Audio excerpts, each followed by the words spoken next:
ආයුබෝවන් සවි kitchen YouTube channel එකට ඔයාලා හැමෝම ගොඩක් ආදරෙන් පිළිගන්නවා. ඔන්න අදත් මම රසම රස රෙසිපි එකක් අරගෙන ආවා. අපි බලමු මේ රසම රස රෙසිපි එක හදන්නේ කොහොමද කියලා. ඔන්න ඔයා එක බිත්තරයක් අරගන්න. බිත්තරේ භාජනයකට කඩලා දාගන්න. දැන් අපි හැන්දක් අරගෙන බිත්තරේ විනාඩියක් විතර ගසා ගමු. ඔන්න දැන් ඔයා සීනි ග්‍රෑම් 100ක් එකතු කරගන්න. ගොඩක් ලොකු සීනි නම් ඔයාට ග්‍රයින්ඩර් කරගන්නත් පුළුවන්. ඉතින් සීනි කැට හැපෙන විදිහට හදාගන්න ඕන නම් මේ විදිහට එකතු කරන්න. මේ විදිහට එකතු කරලා විනාඩි 5ක් විතර හොඳට කලවම් කරගන්න. එතකොට සීනි ටික යන්තමින් විතර දිය වෙනවා. ඔන්න දැන් ඔයා තරමක ඉඟුරු කෑල්ලක් අරගන්න. ඉඟුරු ටික හොඳට පොඩි වෙනකන් තලා ගන්න මෙන්න මේ විදිහට. දැන් ඔයා මේ ටික හොඳට පෙරා ගන්න. ඉතින් මේ විදිහට පෙරා ගන්නකොට ඉඟුරු තේ හැන්දක විතර ප්‍රමාණයක් තියෙන්න ඕනි. එතකොට තමයි අපිට ජින්ජර් ස්නැක් එකේ හොඳම රසය ගන්න පුළුවන්. ඔන්න දැන් ඔයාලට පුළුවන් ලුණු ටිකක් එකතු කරගන්න. දැන් අපි පාන් පිටි ග්‍රෑම් 180ක් එකතු කරගමු. ඉතින් මම පාන් පිටි වලින් ටිකක් මේ විදිහට එකතු කරගන්නවා. ඔන්න ඔයාගේ බිත්තරේ සයිස් එක අනුව මේ පාන් පිටි ප්‍රමාණය පොඩ්ඩක් එහා මෙහා වෙන්න පුළුවනි. ඉතින් එහෙම මදි වුණොත් අතේ ඇලෙන්නේ නැති ඩෝ එකක් විදිහට අපි අනා ගන්න ඕනේ. මදි වුණොත් ඔයාලට පුළුවන් නැවත පාන් පිටි ටිකක් එකතු කරගන්න. මම මේ විදිහට පාන් පිටි වලින් ටිකක් එකතු කරගත්තා. එකතු කරගෙන ඒකටම කොකෝ පවුඩර් මේස හැන්දක් එකතු කරගන්නවා. ඔන්න මේ විදිහට හල්ලගත්තාම කොකෝ පවුඩර් පාන් පිටි හොඳට මිශ්‍ර කරගන්න පුළුවන්. දැන් අපි එකම පැත්තකට මේක කලවම් කරගමු. ඔන්න දැන් අපි ඉතිරි පාන් පිටි ටිකත් එකතු කරගමු. එකතු කරගෙන අතේ ඇලෙන්නේ නැති ඩෝ එකක් අනා ගන්න ඕනේ. ඉතින් අතේ ඇලෙන ගතිය තියෙනවා නම් ඔයා පොල් තෙල් ටිකක් ගා ගන්න. පොල් තෙල් ටිකක් ගාගෙන අතින් අනා ගන්න.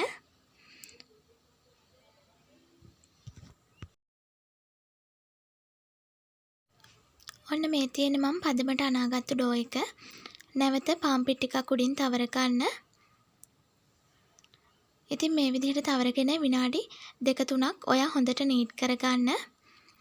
දැන් අපි මේක තුනී කරගන්න බෝඩ් එකක් හරි ලැල්ලක් හරි අරගන්න ඕනේ.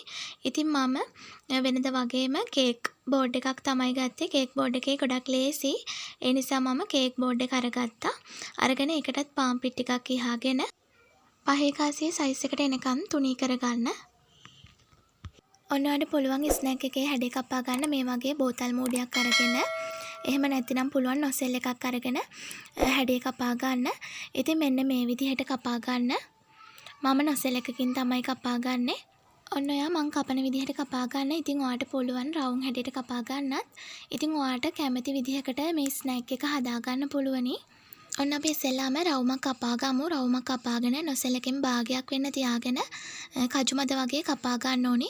ඉතින් ගොඩක් ලේසි මේක මේ විදිහට කපා ගන්න පුළුවනි. ඉතින් ඔය විදිහට මම සේරම කජු මද ටික කපා ගත්තා. ඉතින් මේ බලන්න ලස්සනට තියෙනවා. දැන් අපි තෙල් ටිකක් ලිපේ තියාගමු. තෙල් ටිකක් ලිපේ තියාගෙන තෙල් ටික හොඳට රත් වුණාට පස්සේ මේක එකතු කරගන්න. ඔන්න ඔයා මේ ස්නැක් එක බැද ගන්න ඕනි මද ගින්දරේ. ගින්දර වැඩි කරගන්න එපා. එකපාරටම කළු වෙන්න බලයි. ඔන්න විශේෂයෙන්ම මතක් කරන්න ඕනි මාව subscribe කරපු ඔයාලට ගොඩක් ස්තුතියි. ගොඩක් ආදරෙයි. අලුතෙන් මගේ channel එකත් එක්ක එකතු වෙන කෙනෙක් නම් ඔයා මේ වීඩියෝ එකට පහලින් එන black color එකෙන් එන subscribe button එක press කරලා ඒකම එන bell icon එකත් click කරන්න. අනිවාර්යයෙන්ම bell එකත් all කරලා තියාගන්න. එතකොට මම දාන අලුත්ම වීඩියෝ ඔයාට දාපු ගමන්ම බලන්න පුළුවන්.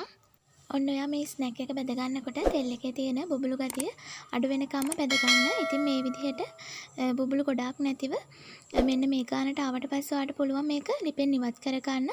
ඉතින් මේ වගේ ලස්සන කලර් එකකට ආවට පස්සේ ඔයාලා ලිපෙන් ඉවත් කර ගන්න.